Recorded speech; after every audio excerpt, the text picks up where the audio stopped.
மார்கழி மாதத்தில் நாம் செய்ய வேண்டிய இன்னொரு விஷயம் அன்றாடம் வாசல்ல கோலம் போடுறது. இதை நான் வருஷந்தோறும் சொல்றேன். வாசல்ல நல்ல அழகா காலையில தான் கோலம் போடணுமே தவிர ராத்திரியே கோலம் போட்டு அதுக்கு பார்டர்லாம் கட்டி காலையில அது அப்படியே இருக்கும் அப்படின்னு வைக்கக்கூடாது. சின்னதா கோலம் போட்டா கூட காலையில எழுந்து வாசல் தெளிச்சு கால நேரத்துல போடுற கோலம் தான் விசேஷமானது. அதனால மார்கழி மாதம் அப்படின்னாலே ஒரு வண்ணங்கள் நிறைந்த மாதம் அப்படின்னே நாம சொல்லலாம். அதனால நம்முடைய மனதுல எண்ணங்கள்ல நல்ல நிறங்களை நம்ம அப்படி கண்ணால பார்க்கிற போது காலையிலே நமக்கு ஒரு மிகப்பெரிய மகிழ்ச்சி அப்படிங்கிறது கிடைக்குது.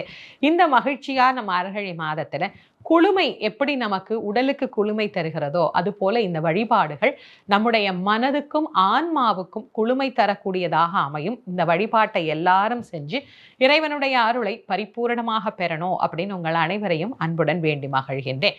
இந்த மார்கழி மாதத்திற்கு உண்டான திருப்பாவை